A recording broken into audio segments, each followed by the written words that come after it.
أعوذ بالله من الشيطان الرجيم. بسم الله الرحمن الرحيم. وإذ قال إبراهيم رب اجعل هذا البلد آمنا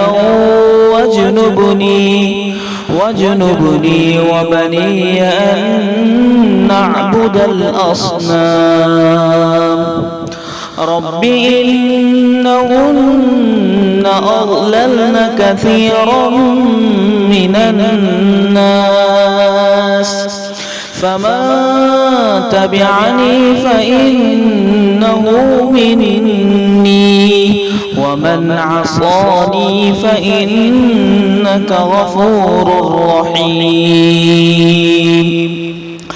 ربنا إني أسكنت من ذريتي بواد غير ذي زرع عند بيتك المحرم ربنا ليقيموا الصلاة فاجعل أفئدة من الناس تهوي إليهم وارزقهم من الثمرات لعلهم يشكرون. ربنا إنك تعلم ما نخفي وما نعلن وما يخفى على الله من شيء في الأرض ولا في السماء. الحمد لله الذي وهب لي على الكبر إسماعيل وإسحاق إن ربي لسميع الدعاء.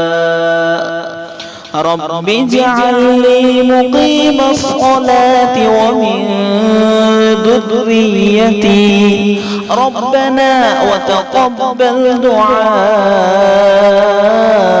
ربنا اغفر لي ولوالدي وللمؤمنين يوم يقوم الحساب. صدق الله العظيم. सितम साजियों में जो बेबाक निकले वो अब जुल्म